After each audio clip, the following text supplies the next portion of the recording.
original.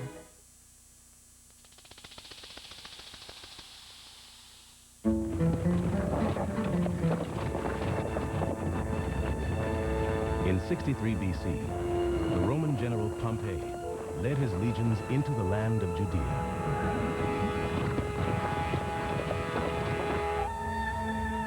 For 100 years, Judea had been an independent nation, and many Jews believed that as the chosen people of the one true God, they would remain free forever. But it soon became clear that the world's greatest empire could not be resisted. The triumph of the Romans produced a crisis of faith among the Jews. For some, the only explanation was that the final battle between good and evil, the end of days, was at hand.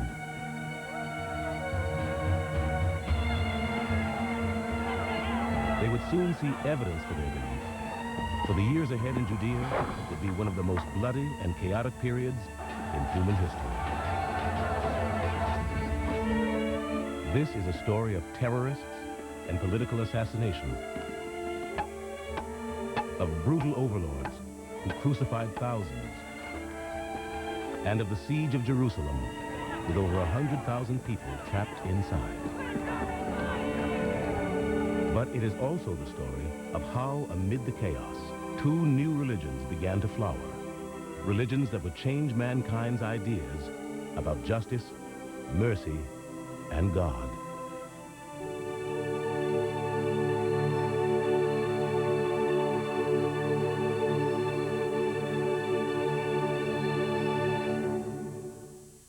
This program was made possible by contributions to your PBS station from viewers like you. Thank you.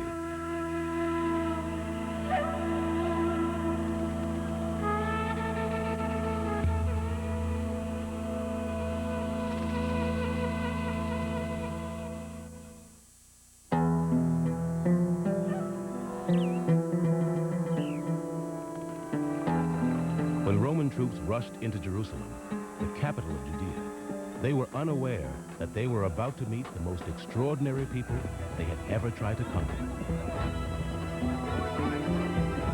The defenders of the city retreated not to a fortress, but to the temple of their unique God to make their last stand.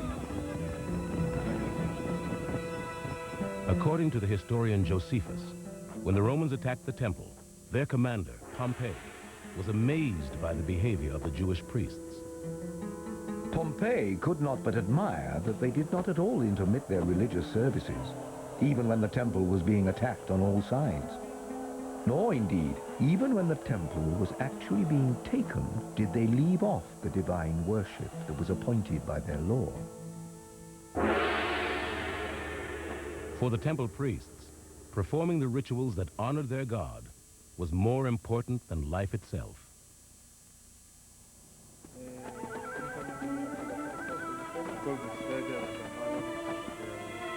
For centuries, reports that the Jews believed there was only one God in the universe had fascinated the other peoples of the ancient world.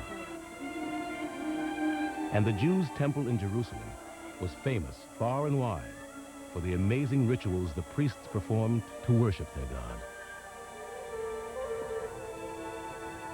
The Roman general Pompey was among those who was intrigued by the Jews' unusual religion.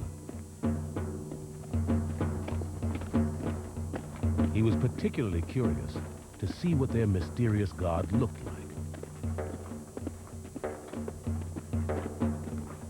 According to Josephus, as soon as the Roman general gained control of the city, he went inside the temple in search of its most sacred sanctum, the Holy of Holies, where the God of the Jews was reputed to live. There was nothing that affected the nation in all the calamities that they were under, as that their holy place, which had hitherto been seen by none, should be laid open to strangers. For Pompey went whither it was not lawful any to enter but the high priest himself.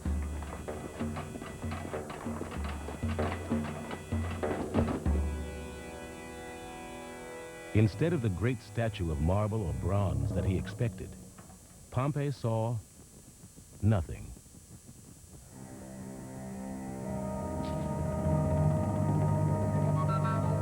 According to the Jews, their God was so great that he could not be captured by an idol or any other man-made image. He was without form, timeless, and present everywhere.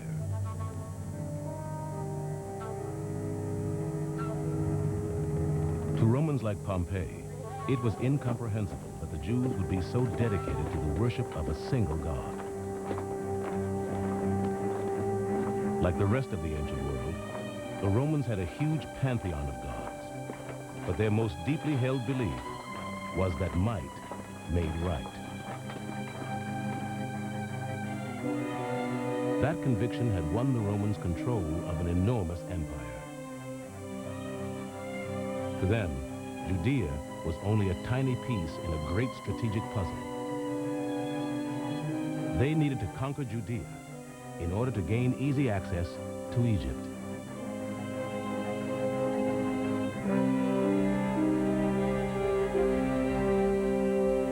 But to the Jews, Judea was the promised land, given to them by God to be theirs alone. This clash of cultures between the Romans and the Jews would lead to a vicious and bloody conflict that would last 200 years. Even worse for the Jewish people, it was a conflict that would pit Jew against Jew as never before. The Romans come into power, and it stimulates an immediate debate among the Jews about whether to revolt against them or not to revolt. And effectively, from the very beginning, there were Jewish groups that basically wanted to revolt, and others which cautioned and said, well, we really don't need to go so far. So what happens is that these groups are vying with one another constantly in the period of Roman rule.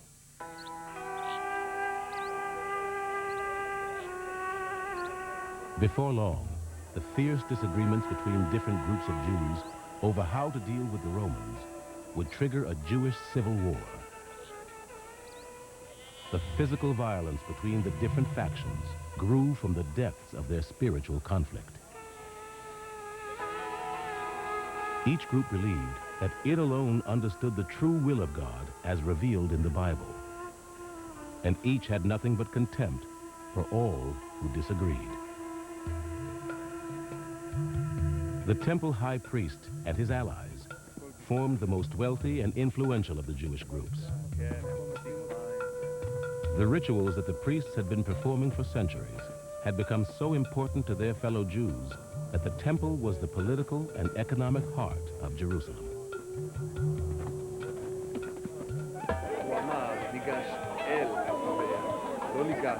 Each year, hundreds of thousands of Jewish pilgrims flooded the city's markets to buy sheep, wheat, wine, and oil to bring as offerings to the temple.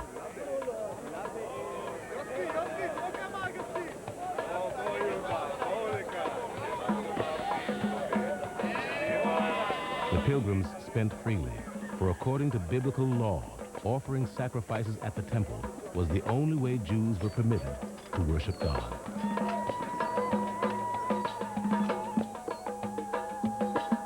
Once inside the temple, the pilgrims turned their offerings over to the priests, for they were the only ones allowed to mediate between God and mankind.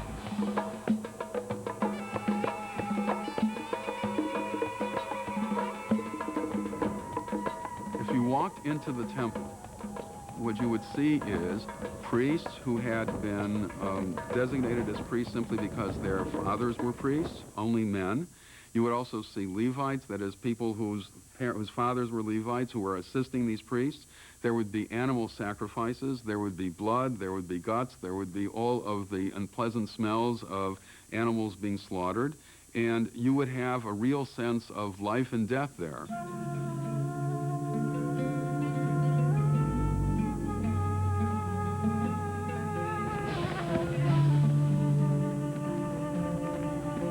One of the most important rituals the priests conducted each year was Passover.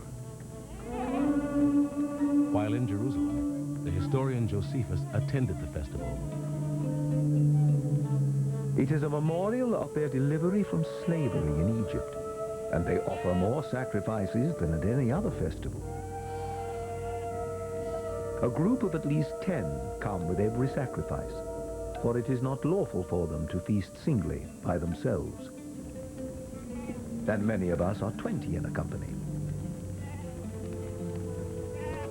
An innumerable multitude come there from the land, and even from beyond its borders, to worship God.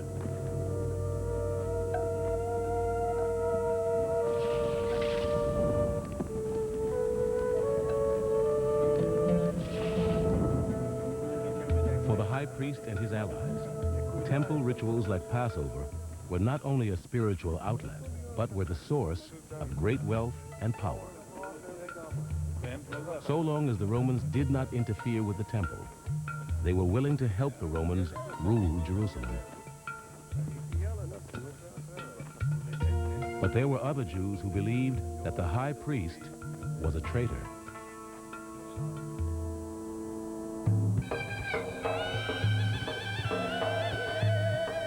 From the day the Romans took over Jerusalem, Jewish rebels began launching raids against them from mountain and desert hideouts.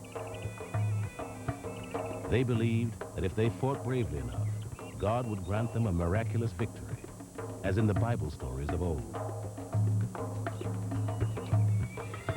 To deal with the rebels, the Romans chose a commander known both for his boundless ambition and extreme cruelty, an Arab prince named Herod. Herod is perhaps one of the most amazing characters in history. What was the guy really? First of all, they debate, was he Jewish, was he not Jewish? And his mother was actually an Arab princess, so he wasn't Jewish. Now, Herod had worked under his father in the government because Herod's father was a kind of, I don't know how to call it, almost Secretary of State, but it means head of everything. And as a result of this, Herod was involved in what we might call police actions. And of course, eventually he built up enough of a power base that he was able to make himself into king of the Jews. To many Jews, the crowning of a king who was not a descendant of David was blasphemy. And so the rebels decided to come down from the mountains and lead the people of Judea in an all-out revolt. But Herod had Rome behind him, and according to Josephus, he decided to make an example of the rebels. Whole masses were slaughtered in alleys, crowded in their houses, and even taking refuge in the temple. There was no mercy for either young or old, nor were the weakest women spared. Like madmen, they took vengeance on all ages. The last of the rebels fled to caves dug into cliffs, where they were convinced that Herod would not be able to reach them. Herod was really a ruthless guy. He would bring his soldiers to these caves where these rebels were hiding. What he used to do is he would build these kind of scaffolds, lower soldiers down. When the soldiers got down there, they would throw what amount to sort of smoke bombs or smoke grenades into these caves. And when the women and children would come to the edge of the cave, they had hooks, and they would yank these people with the hooks and just throw them to the death. Once he'd tightened his grip on the throne, Herod did the unexpected. Sensing the temple's essential role in the nation's cultural and economic life, he decided to make it into the most impressive monument on earth through a rebuilding project that required mountains of stone and gold.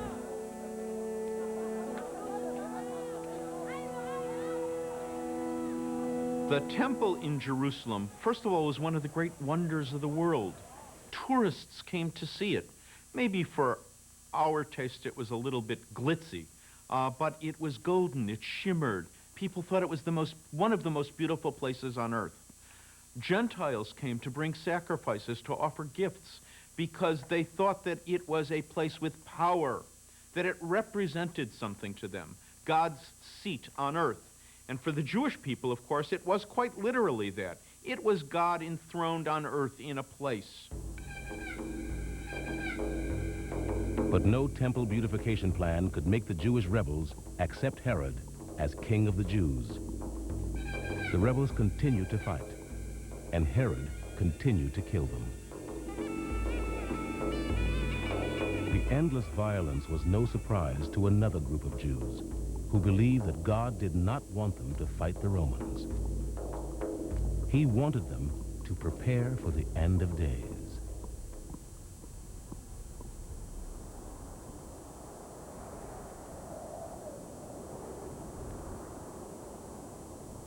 On the lifeless, heat-scorched shores of the Dead Sea lived a group of Jews called the Essenes.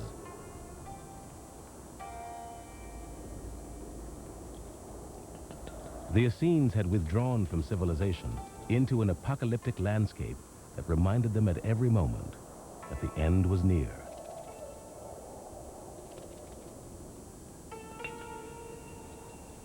To them, that was the only possible explanation for why God had allowed the Romans to conquer Judea.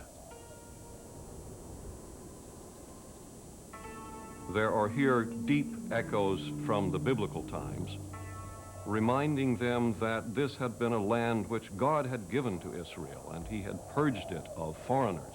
And now here were the foreigners ruling once again. So what was to be done about this? This required some drastic new thing. So the notion arose that there must be some final act introduced by God himself through his chosen messengers or chosen community that would make things right again. There must be an end of days. There must be a last time when all would be made right.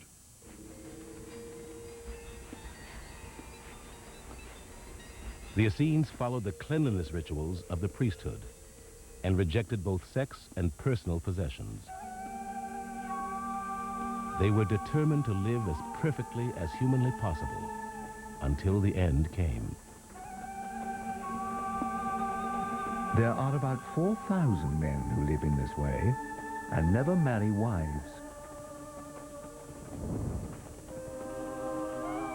They teach the immortality of souls and esteem that the rewards of righteousness are to be earnestly striven for.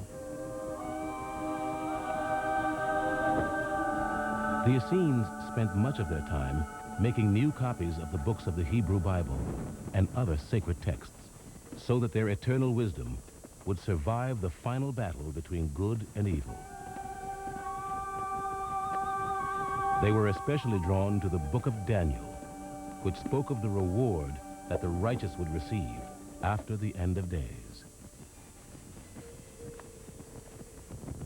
It will be a time of trouble, the like of which has never been since the nation came into being.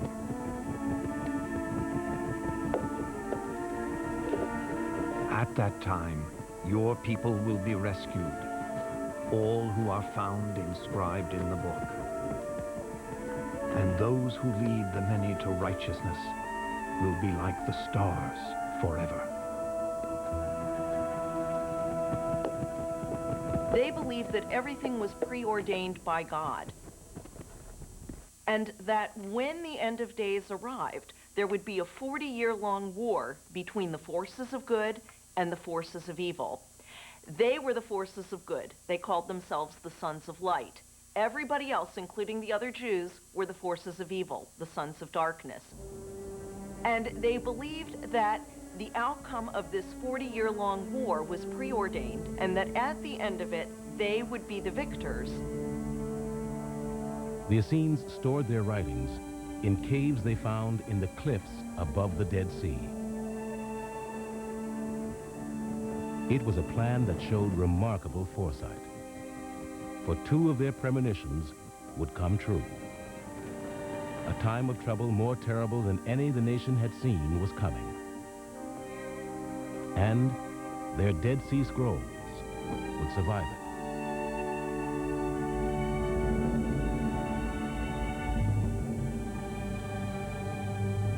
In 4 BC, Jerusalem erupted in celebration.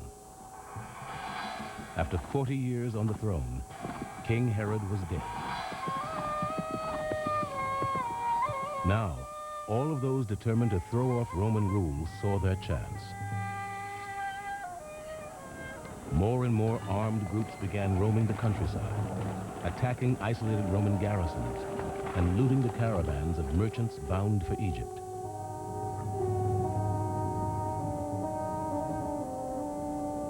But the rebels did most of their fighting, not with the Romans, but with their fellow Jews.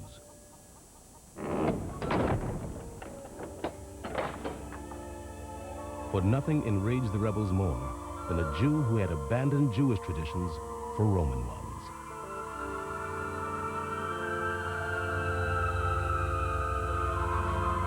To the rebels, the worst culprits were wealthy Jews who broke the law God gave to Moses on Mount Sinai, restricting the enslavement of fellow Jews.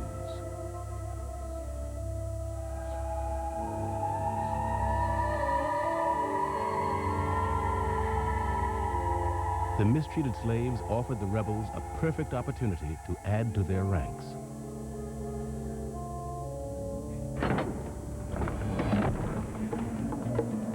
And so they began attacking the estate of one wealthy Jew after another, freeing the slaves and inviting them to join the rebellion.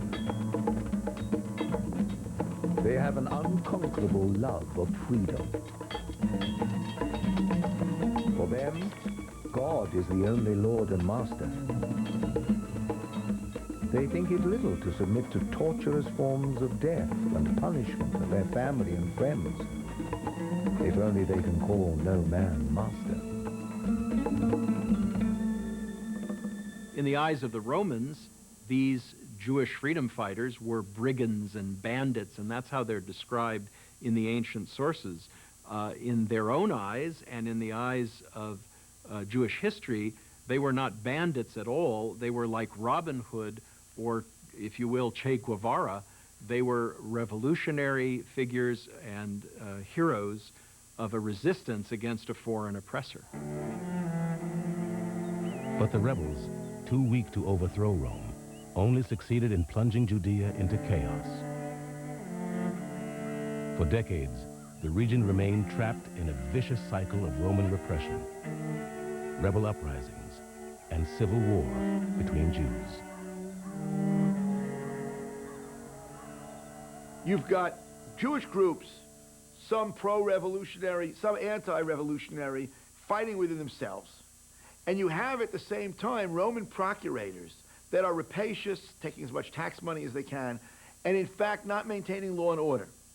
At the same time, you have Roman soldiers all over the place who have no respect for the Jews and for their religion. So the whole thing is sort of careening towards a kind of ultimate explosion.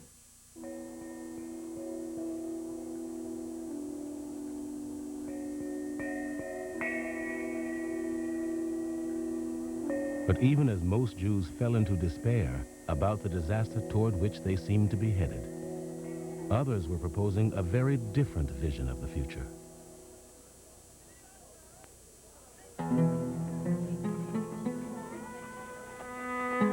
In the centuries since the stories of Abraham, Moses, and the other heroes of the Bible had been collected, scholars throughout Judea had been studying them in search of lessons on how to live.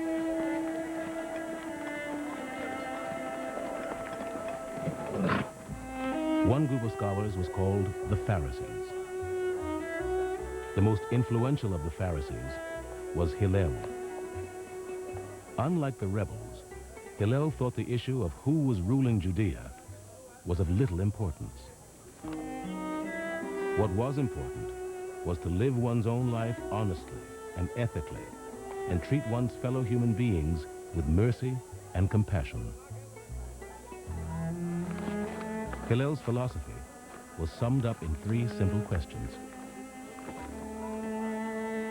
If I am not for myself, who shall be for me? If I am only for myself, who am I? If not now, when? What Hillel teaches is that each and every human being is created in the image of God. And The imperative to me is to understand first my own image, and then to be able to recognize the image in everybody else. And when we build a society that recognizes the image of God in each and every human being, then we have a society which is just, which is moral, which is compassionate, which is kind.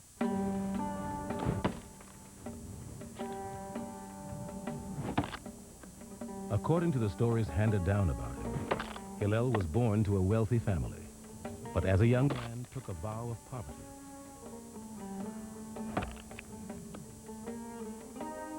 For half of each day, Hillel chopped wood to support himself. For the other half, he studied the Bible. Unlike the priests, Hillel and his fellow Pharisees believed that one did not have to be a member of the priesthood to communicate with God. They had the revolutionary idea that anyone could communicate with God simply by studying his word in the Bible. The way to access God through Pharisaic Judaism is through study. To be a priest, one had to be born into it. To be a king, one had to be born into it. To be a scholar, one had to study. And anybody could study.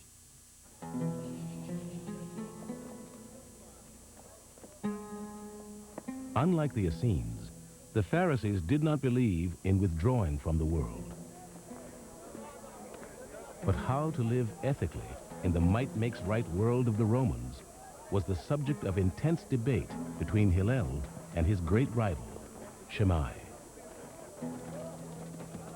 According to one story, a passerby one day mocked the two Pharisees by asking them to explain the Torah while standing on one foot. Shammai angrily told the man to go away. When the man comes to Hillel, he says, "Teach me the entire Torah," while standing on one foot. Hillel says, "What is hateful unto you, do not do unto others. All the rest is commentary. Now go study." What Hillel did was to successfully reduce all of tradition to a single soundbite, if you will. That soundbite is that if you want to serve God, there's a way that you have to treat people. You cannot demonstrate that you love God if you hate people.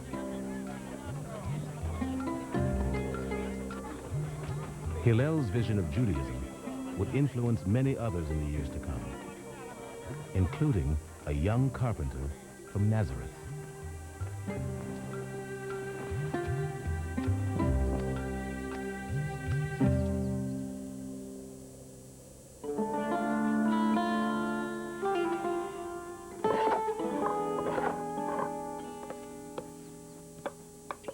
By 30 AD, numerous preachers were responding to the apocalyptic mood in Judea.